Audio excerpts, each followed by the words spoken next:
everyone, welcome to Hands-On Games. Today we're taking a look at Baseball Highlights 2045, created by Mike Fitzgerald and published by Eagle Games. This is a game that I've actually talked about on this channel before, but I've never actually done a hands-on segment with it, so that's what we're going to do today. Let me start with a quick unboxing of this really unique, fun game. You're going to get your player aids, which, to be honest with you, aren't tremendously needed. It's a really easy game to learn. It's got a great rule book, as you can see here. It's well designed, nice, thick, glossy, colorful pages. Walks you through pretty much everything you need to know, including lots of different ideas for variants for how to play the game. This game does have a great solitaire mode, and that's what I'm going to show you in a few minutes. You get 4 nice, sturdy game boards, one for each player in the game. Obviously you can play for up to 4 people.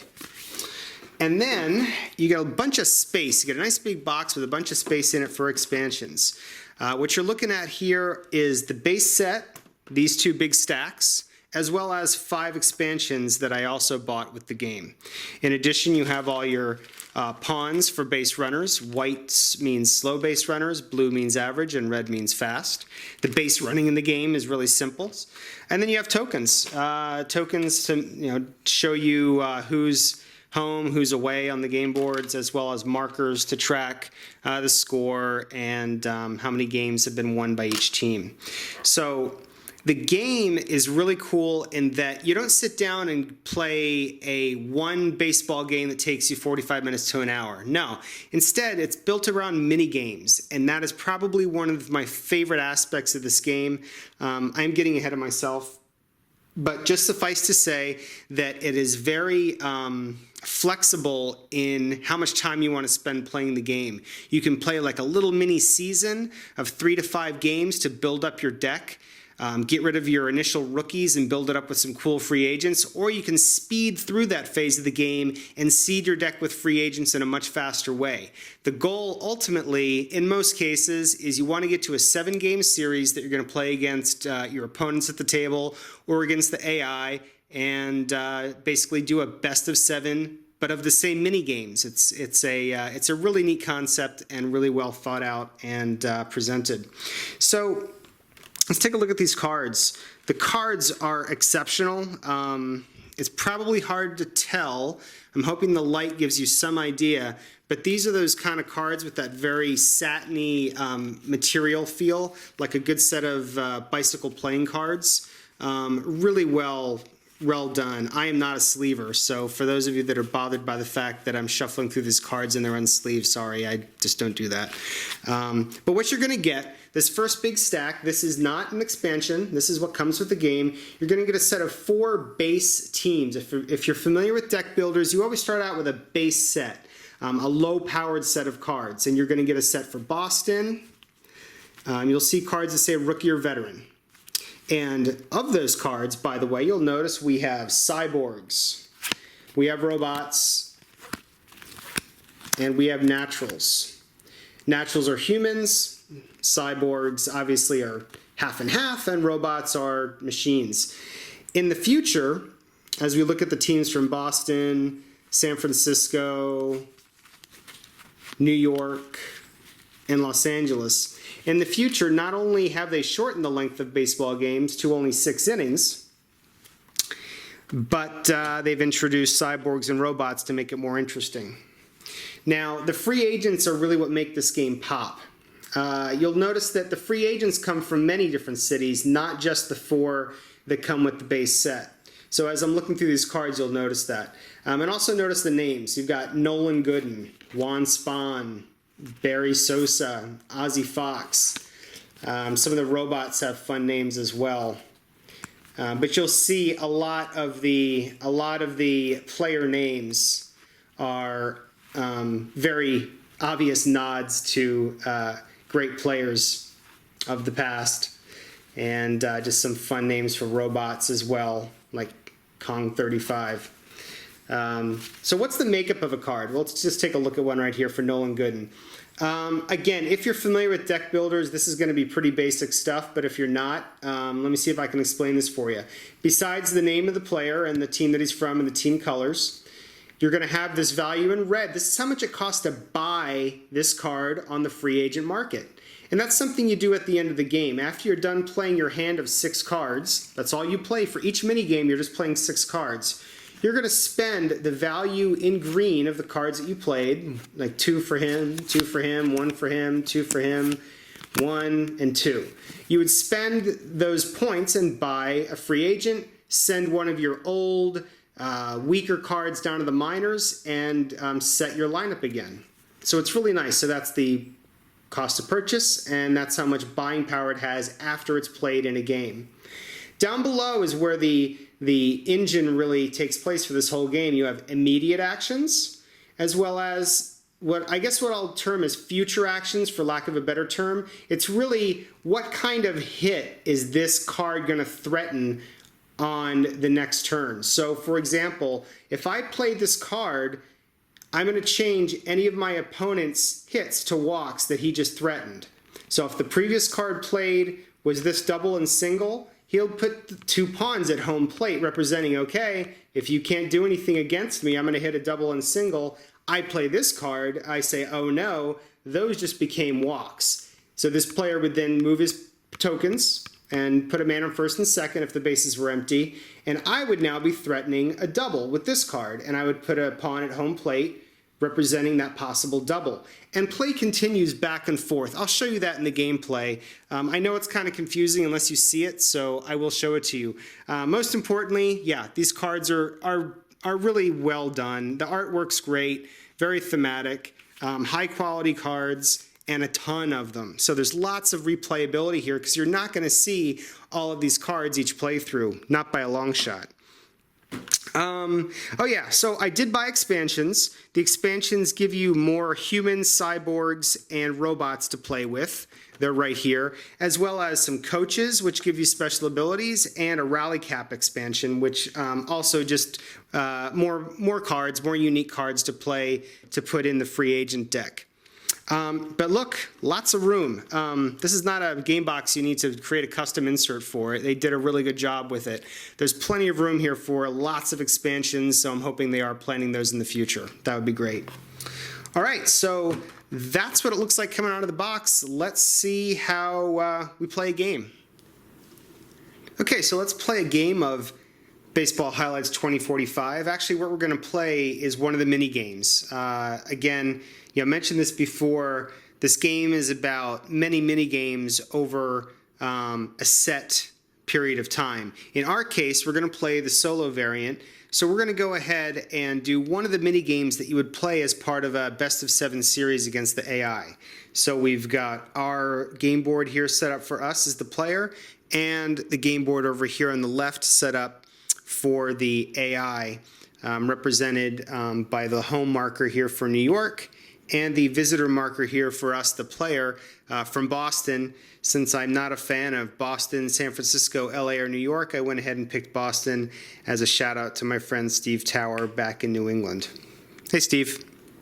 So we're going to play one mini game to give you an idea of the flow of the game, how easy it is, how coolly, if I can make up a word, how coolly it abstracts the game of baseball, yet it still feels like baseball. It's really a lot of fun.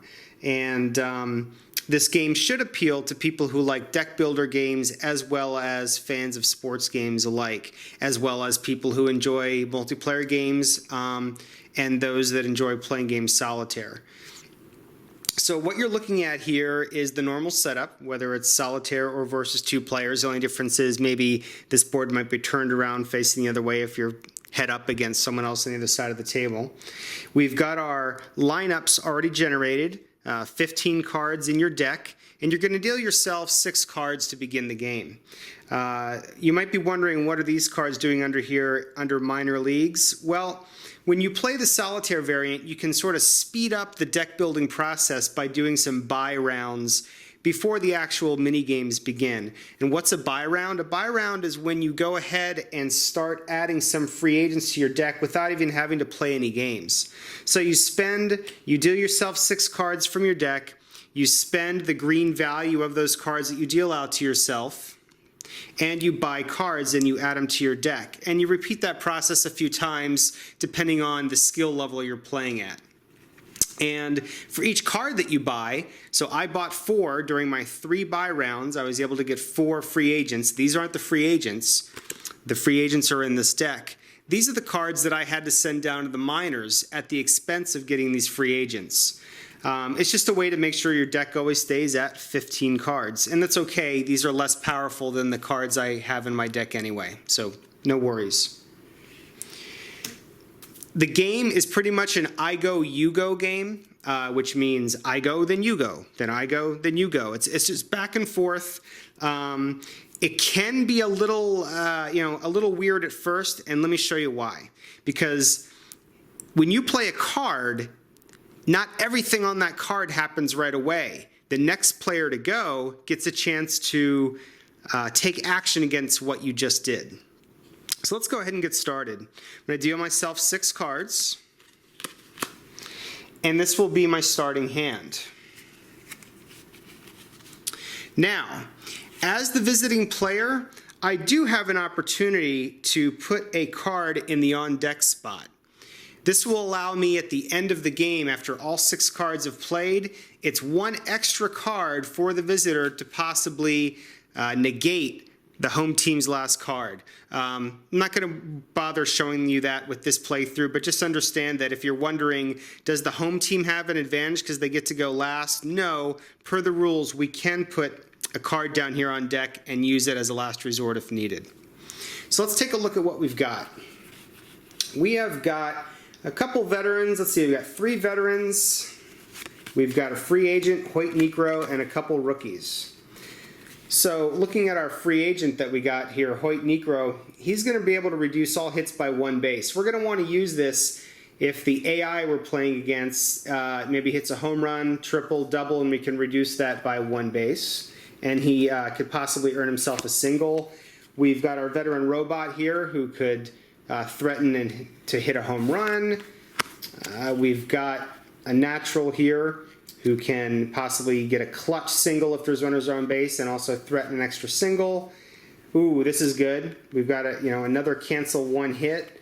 We've got 2 of those now. So we've got 2 cards that can cancel a hit, and we can pick off a runner who might be on base. Now, I'm looking at my offense. We are not going to score a lot of runs in this game. And what you need to understand is as you play minigame after minigame, and each minigame is simply playing 6 cards, because remember, this is baseball in the future, where not only do we have, besides naturals, which are the humans, we have cyborgs and robots. So not only do we have cyborgs and robots to spice things up, but they made the games only 6 innings long. So that's why you're only playing 6 cards per game. All right, so let's see. Games 1 is set to 0. Runs scored set to 0 for both teams. So let's go ahead and play our first card. Let's go ahead and get some men on base with a simple card here. Let's go with, wow, this is actually a tough decision. We don't have a lot of great cards to get men on base, so we're going to actually have to waste and use the natural veteran here and threaten his single. He's not going to get to use his clutch ability. This is like an immediate ability if there are men on base. So that goes to waste, but we do get an average base runner on first if he gets to execute on a single. What do I mean by if? Well, right now, he's only threatening this single. Okay? Average base runner, blue token is average, white slow, red fast. He's only threatening that single. Let's see what the AI plays. The AI plays Sandy Gibson. Now, I think I mentioned this, but the AI deck, all 15 cards are made up of free agents. The AI doesn't have to deal with any of these standard veteran or rookie cards. They are going to be stacked right from the get-go. So you'll see that this first game probably won't go our way, but then as you buy more cards, you build up your deck, you're going to be a stronger opponent and hopefully beat the AI in a 7-game series. So right now, this cyborg has the ability to, with his fastball power, to cancel all hits versus a natural. Unfortunately, we played a natural. So that means that that single has been canceled. So we no longer get that single. And what else? And he's threatening a home run with an average runner. So now we've each played one card. I went, he went. Now we get to go. We want to try to cancel that home run if we can. We luckily have this card here to cancel a hit and possibly get ourselves a triple and cancel one hit with no base runner. Let's go ahead and get ourselves that triple. So we're going to cancel one hit with our veteran natural card, which is great, and we're going to threaten a slow triple. So we put our card down, we're going to threaten that slow triple. He's at home plate right now, and this home run has been canceled. So again, no score. AI's second card of the game is Ozzy Fox. Ozzy's a natural. His special immediate ability is to do a double play, remove up to 2 runners, except if they were fast, you wouldn't do it. But you know what? We don't have any runners on base. This doesn't count. He's up to bat. So the fact that he wasn't able to cancel it, we get our triple. So now we have a man on third, and Ozzy's card is threatening an average single. All right, so they're threatening a single. We have a man on third. Let's try to get him home. Let's see what we can do. A single will get him home. A home run would get him home. Boy, we are not... We're going to save this home run for last, obviously. Obviously, why? Because if we played this single after the home run, we have no way to get that runner home. So that's why. It does help to have some baseball knowledge as you're playing the game to make the correct choices from a basic strategic level. This is not a game that should scare people away who don't know the game of baseball. Just having some knowledge of how the game works is going to be really useful. So we are going to go ahead and hopefully knock in that runner from third and get a runner on first. And his immediate ability is to reduce all hits by 1 base. Lucky for us, the hit that is being threatened by the AI is only a single. He does not get his single. So that worked out well for us, and we are threatening a single with our average runner. So hopefully we'll be able to knock this run home and get ourselves our first run. Let's see how the AI responds. Barry Sosa. No immediate action. So we get our single and a run scores. So there's the first run of the game. 1-0 good guys. But he's threatening 2 home runs, which would give him the lead if they both cross the plate. It's our turn to play. Do we have anything that can negate his home runs? Pick off, that won't work. Cancel 1 hit, well, that's the best we can do. We're going to go ahead and play this rookie card. We're going to cancel 1 of his home runs. So now he only has the opportunity to hit 1 home run. He does. And it's a tie game. 1 run apiece. Okay, so we are not threatening any hits. That's it for our play. We still have this runner on first from our previous card. The AI's turn. Ty Terry from Pittsburgh, a natural. Hits a clutch single if there's a runner on second or third. There is not. He's threatening a home run. All right, and I know we have nothing to help us there, so we don't need to. We'll save that pick off. So let's go ahead and let's try to score as many runs as we can. Let's get our robot up here, our veteran robot, to hit that home run for us. Let's hope the AI does not pick a card that negates that home run, because this will give us the lead here in the bottom of the 5th. Juan Spawn, Cyborg, cancel all hits versus a robot. Yeah, we played a robot.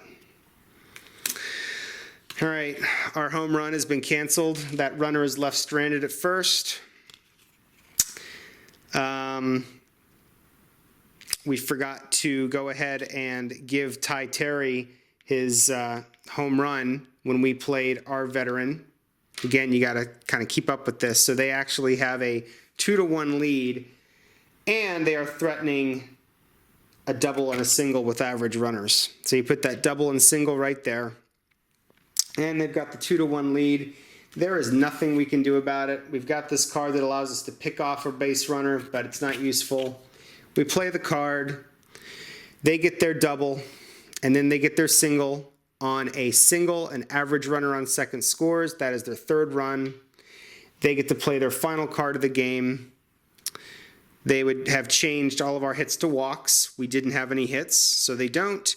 And they get their double to end the game. The average runner does not score.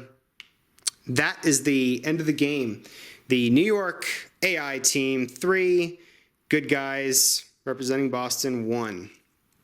So I hope that gave you a pretty good idea of how gameplay works. It's a very, very simple I go, you go, back and forth. You just got to keep track of making sure that you resolve each card's hits when they happen. You saw that I had to go back and remember that, oh yeah, I didn't give the AI his home run that one point.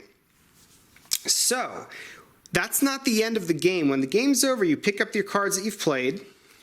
You look at the green values on each card. Well, I'll total them up. 2, 3, 4, 5, 6, 7, 7.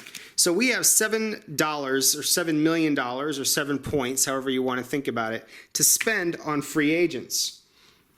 You're going to use the number in the red diamond to determine which one you want to buy. Let me get these closer to the camera.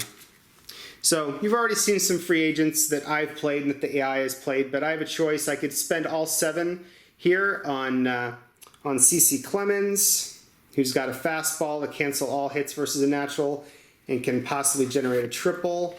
There's Bat 90 that has a quick eye, will hit a single, immediate single versus a cyborg and a home run, etc. You can see the variety that's in these cards. It's really well done. The game is a lot of fun, very colorful, a lot of differentiation between the cards. So what I would do is I would go ahead and pick, say I'm going to spend all 7 points on CC Clemens. So I'd go ahead and put the other cards down. Now from one of these 6 cards that I played, someone's got to go down to the minors. So I might go ahead and send this rookie cyborg who doesn't generate any hits and can pick off. I'm going to send him down to the minors. He goes down there. The cards that you just played go in the dugout. They won't be used in the next game, but the free agent that you just bought goes on top of your lineup. And so you deal yourself 6 cards after, showing that the AI has won 1 game. You reset their board, runs to 0. They have a 1 to 0 lead. You reset this board and you deal yourself 6 more cards. And you start the process all over again. And when you're playing solitaire versus a 2-player or multiplayer game, the enemy or the AI, I've been playing too much Navajo Wars. I refer to the AI as the enemy. The AI will continue to go through its lineup and just cycle through. When this becomes empty, you reshuffle the dugout and just keep redealing those same cards.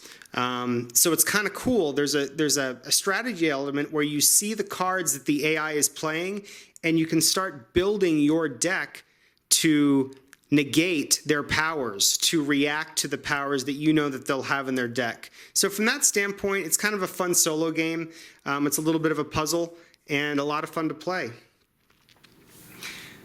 All right, so that is Baseball Highlights 2045, designed by Mike Fitzgerald and published by Eagle Games. I'm hoping that my run-through gave you a pretty good idea of how the game plays and what the mechanics are all about. It really is it's just a really neat game. I think if you follow the channel, you know I'm a huge baseball fan, and it feeds that baseball itch while still being a fun game you can play with people that aren't baseball fans. Obviously, those of you who follow the sport, know the history of the sport, are going to understand some of the inside jokes with the player names better than others might. But then again, those of you that have played deck builders before are probably going to have an advantage over people that haven't, because I got to be quite honest with you. I don't play a lot of deck builders, so trying to plan ahead foresee what the opponent, whether it's someone sitting across the table from me or what the AI has in his deck, trying to remember what they have in their deck and trying to plan for what card they might be able to play. If I play this card, if I play a home run, do they have a cancel one hit left in their deck? Or more importantly and more deeply, if I have a natural that has the ability to get a big hit, do they have that card that negates all hits against the natural? There's many different layers that take into account whether a player is a cyborg, a robot, or a natural. Some of the expansions get into different abilities, whether the team is ahead or behind. So it does a really good job of mixing things up, and it doesn't ever really become boring. I really love the mini game aspect of it, and I just want to maybe reiterate this once more in case I wasn't clear in the playthrough and in the unboxing. The game is very flexible. In the larger sense, you want to take your starting lineup of 15 basic cards and add some juice to it, add some power to it, and give yourself more ability to negate the other team's hits, get runners off of base, score big hits, etc. And you can do that in a couple of different ways. You can either play a series of mini games, like play them out, play a mini season, and then based on the results of that mini season, you have the home field advantage for your eventual World Series. So that's the way the game is written in the rules out of the box, where you want to just play a 3-game season, basically a best of 3. Whoever wins the season, whoever comes out with 2 wins or 3 wins, they're going to have home field advantage for a 2-3-2 format World Series best of 7. That works really great. It'll take you about an hour or so to play through those 3 mini games for the season, and then play a best of 7 series. Now, if you don't have that much time, go ahead and just speed buy cards. Go ahead and say, okay, we'll pretend we played 3 games, and we'll just go ahead and buy free agents. And all you do is you deal yourself 6 cards like you would if you played a game, you spend them, and you do the deck management just like you would if you had actually played the game. So it gets you into that final World Series that much quicker. It's really neat, and it works really well. So a great game that I like to play 2-player a lot, and that I've also played solo a few times, and it works really well.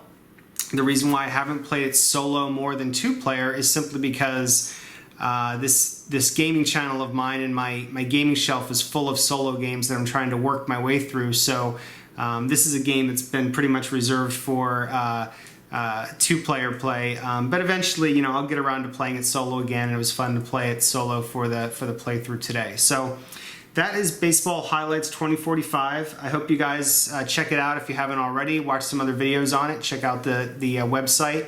I do need to give a shout out again to Eagle Games. There was a shipping error when I received my game, so I got 2 copies. That's why I was able to have the contest that I'm having. So, and those of you that aren't aware of the contest, don't worry, it's too late to enter now. So, sorry. But anyway, again, Eagle Games, incredible, easy, great customer service. They were easy to work with when I was having the problems with the shipment, and they were extremely gracious. I offered to ship the game back, the extra copy. I offered to ship it back. They said, no, go ahead, keep it, do whatever you want with it. So that's why we're having the giveaway. So Eagle Games, I hope I get you a new loyal customer when my contest is over at the All-Star break. That's it. So if you're a first-time visitor to this channel and you liked this video and you think you might see more and know when more things are added to the channel, please hit the subscribe button. I'd love to see that subscriber number grow. If you like this video, please click the like button so I know what kind of content people are enjoying. And until I have a new video, go play some games.